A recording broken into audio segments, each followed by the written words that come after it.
हाँ जी हाँ। आज हम लोग पहुंच गए हैं ये एक स्टूडेंट जिसकी सक्सेस की कहानी उसके खुद के जुबानी सुनेंगे और उसके सामने बैठे हुए हैं मेंटर उनके Preeti ma'am. She is Preeti ma'am और उनके सामने स्टूडेंट है मानसी गुप्ता। मानसी, राइट? हाँ जी हाँ। तो मानसी, आप बताइए कि आपको यहाँ के बारे में कैसे पता चला? सर यहाँ के बारे में मेरी एक फ्रेंड थी, उसकी दीदी यहीं से पढ़ी थी, तो उनके थ्रू पता चला था। और हमें तो सुनने में आया कि आपके कोई कजन भी पढ़े थे। बट उनसे बाद में इंटरेक्ट हुए थे जब यहाँ पे एडमिशन ले चुके थे, उसके बाद फिर उनसे बात एग्जैक्टली हुई। exactly। तो मतलब वो भी है आपका मतलब मैम से आप लोग ब्लड रिलेशन पढ़ते हैं, ब्लड रिलेशन भी आपका कुछ ऐसा रहा है। चलिए बहुत बढ़िया, इंस्पिरेशन के लिए वो भी मीन्स रहे हैं। तो आप अपने बारे में थोड़ा बताइए मानसी, आप कहाँ से हैं, कहाँ से पढ़ाई की, ये सब चीज़ बताइए थोड़ा। My name is Mansi Gupta, I am from Ranchi and I started my NIMSET prep from Mr. Institute in the first year itself. In Uh, which college you are studying या you have studied? I studied. I am studying in St. Xavier's College, Ranchi. Now I am in semester 6. Okay okay. Finally it's your appearing ना? Yes. Right right, very good. अच्छा ये बताएं आप हमें कि आपने reasoning जो पढ़ा तो किस टीचर से रीजनिंग पढ़ा, ये बताइए आप। रीजनिंग तो प्रीति मैम से ही पढ़े मैम, मतलब स्टार्टिंग से प्रीति मैम से ही पढ़े और वो बहुत सफिशिएंट था निमसेट के लिए। और मैम सारा टॉपिक्स कवर की थी जो भी निमसेट में आ रहा था, और कहीं बाहर जाने का जरूरत भी नहीं था, और उस मैम जितना पढ़ाई थी उससे सारा पेपर की बन जा रहा तो था। कैसे मैम से आप कैसे कांटेक्ट कर पाते थे? पहले तो स्टार्टिंग में जब ज्वाइन किया था तब तो मैम का नंबर नहीं था, तो क्लास में ही क्लास करते थे, फिर मैम अपना नंबर दी थी, तो फिर मैम से व्हाट्सएप में इंटरेक्शन हुआ, और फिर अगर मैम सोल्यूशन भेजती थी समझ नहीं आता था तो मैम खुद से कॉल कर लेती थी और फिर मैम समझाती थी। वाह, तो फिर इस उसमें लेवल का सपोर्ट, इस लेवल का सपोर्ट, मतलब एक माँ और बच्चे का जो इंटरेक्शन होता है उस लेवल का सपोर्ट मिला आपके लिए, ये बहुत बड़ा एक मतलब क्या बोलेंगे, हेयर रेजिंग लाइक एक मोमेंट है। और ये बहुत ही अच्छा सुन करके लगता है कि बच्चे जब ऐसे बताते हैं तो आप हमें बताएं मानसी की ये मेरे सारे स्टूडेंट के लिए होता है, जी जी। इवन मानसी ही नहीं, जितने भी स्टूडेंट हैं सबके साथ वही हम काम करते हैं। क्वेश्चन मेरे पास व्हाट्सएप में आता है, हम उसका सॉल्यूशन करते हैं, सॉल्यूशन करके व्हाट्सएप के थ्रू भेजते हैं। इन केस अगर बच्चा नहीं देखता है तो उसको कॉल करके बताते हैं तुम्हें ये सॉल्यूशन समझ में आया या नहीं आया, और अगर नहीं आया तो वापस करते हैं हम। तो ऐसे करके समझाते हैं। अच्छा, मैंने सुना है कि मैम का यूट्यूब चैनल भी है, तो यूट्यूब चैनल से आपको कितना फायदा हुआ आपने तो बताया, तो क्या यूट्यूब चैनल भी मैम का आपके लिए कुछ माइलस्टोन साबित हुआ, वो भी बताया आप हमें।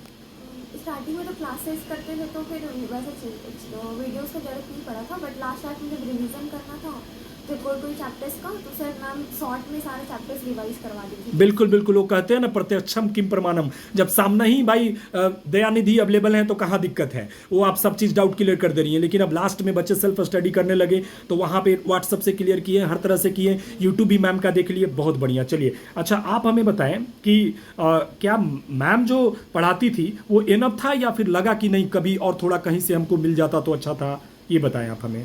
मैक्सिमम क्वेश्चन जो मैम जितना पढ़ाई थी उसमें मैक्सिमम PYQs वगैरह जिस पैटर्न में क्वेश्चन आता सारा बन जाता था। बिल्कुल बिल्कुल, मतलब काम हो जा रहा अपना, तो फिर क्या ही मतलब है ना। अच्छा ये बताइए आप हमें कि रीजनिंग जो है आप कितने दिन में कंप्लीट कर पाई, ये क्वेश्चन का आंसर आप हमें दीजिए कि रीजनिंग को कंप्लीट करने के, या एक किसी को भी सजेस्ट करेंगे आपकी रीजनिंग अगर वो पढ़ना चाहता है तो कितने दिन में कंप्लीट कर पाएगा? अगर रेगुलर क्लास कर रहा है या फिर कहीं कोई भी वीडियोस को फॉलो कर रहे हैं तो मतलब 6 मंथ सफिशिएंट है निमसेट। बिल्कुल 6 मंथ लग जाता है ना। चलिए चलिए, आपके अनुसार बहुत बढ़िया। चलिए ठीक है, आप हमें बताइए कि नॉर्मल स्टूडेंट को कितने देर पढ़ना चाहिए, मतलब निमसेट या कोई भी इंट्रेंस की तैयारी के लिए, ये आपका क्या रहेगा सजेशन इस रिगार्डिंग, क्योंकि जो आपने खुद उस जिंदगी को जिया है तो आप सजेस्ट करें। जैसे मेरा तो अप्रैलिंग था तो कॉलेज भी रहता था, तो फिर आधा दिन तो कॉलेज में निकल जाता था, तो फिर रात में ही पढ़ पाते थे या फिर मॉर्निंग में पढ़ पाते थे, तो 4-5 घंटा ही दे पाते थे, इससे ज़्यादा तो हो नहीं पाता था।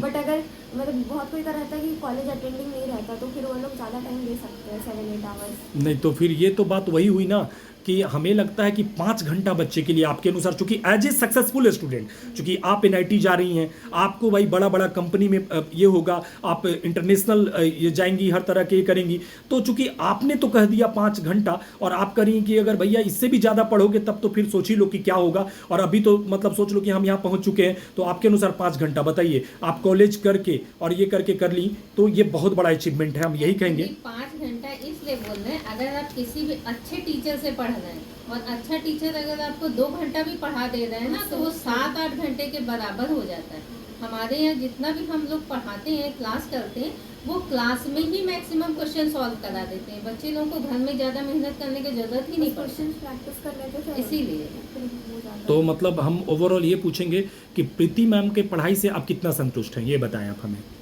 बहुत सेटिस्फाइड है, क्योंकि मैम जितना पढ़ाई थी उतना इनफ था। मतलब उससे बाहर का कोई क्वेश्चन आया, मैम जितना टॉपिक कराई थी उतना सफिशिएंट था। मैम का यूट्यूब चैनल से भी कोई प्रिपरेशन कर रहा है ना, तो वो निमसेट का मैम मतलब 40 क्वेश्चंस रहता है ना, तो 30+ क्वेश्चन आराम से कर सकते हैं। बिल्कुल बिल्कुल, मैंने एक मैम का वीडियो देखा एज ए, चूंकि वो ट्रेंडिंग में भी चल रहा है, मैंने देखा कि मैंने जो पढ़ाया वही निमसेट में आया।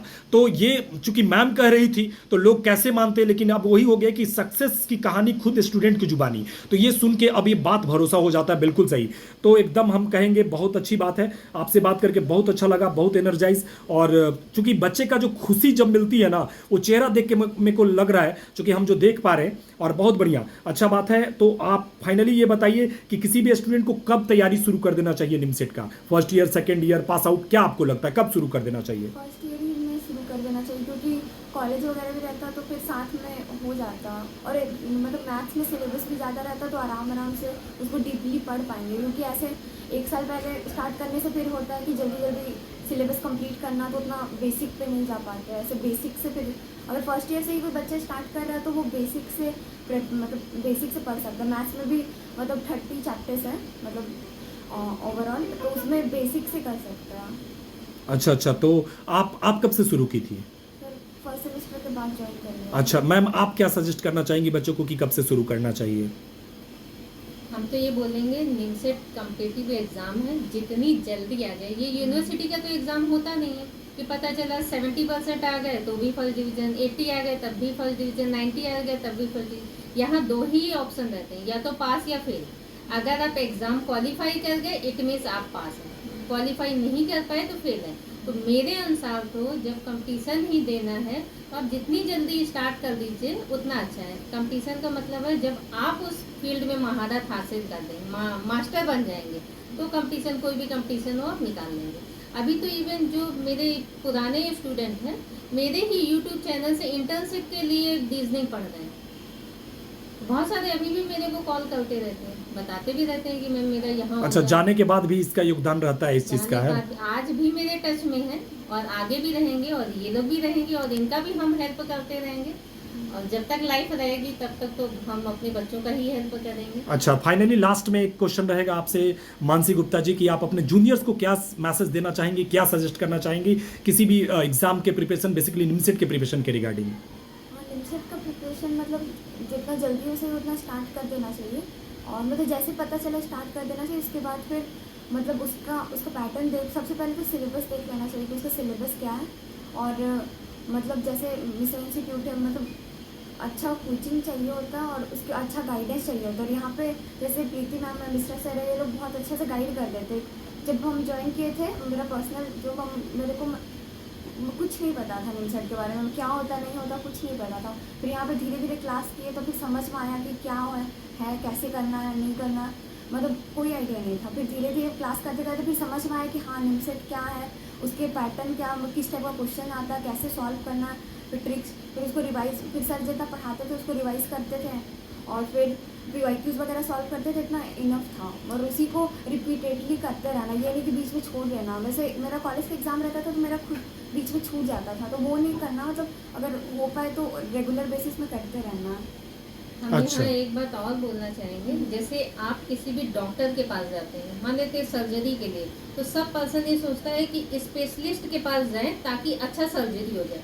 तो ऐसे ही अगर आपको निमसेट का एग्ज़ाम देना है, MCA का, तो अच्छा टीचर आपको खोजना चाहिए, क्योंकि ऐसे अगर आप किसी भी बेकार टीचर के चक्कर में फंस जाएंगे तो टाइम भी जाएगा, पैसा भी जाएगा। पैसा तो चलो वापस भी आ जाएगा, लेकिन जो आपका 1 साल 2 साल चला गया ना, ये लाइफ में कभी वापस नहीं आएगा। इसलिए अच्छे टीचर को खोजना, और अच्छा टीचर मेरे अनुसार मिश्रा इंस्टीट्यूट में मिश्रा सर के अलावा मैथ्स का टीचर हम नहीं समझते कि कोई हो। और रीजनिंग के लिए प्रीति मैम। रीजनिंग के लिए तो एग्जैक्टली बच्चों ने जैसा बोला। हाँ ठीक है, चलो ठीक है, ऑल द बेस्ट, कंग्रेचुलेसन।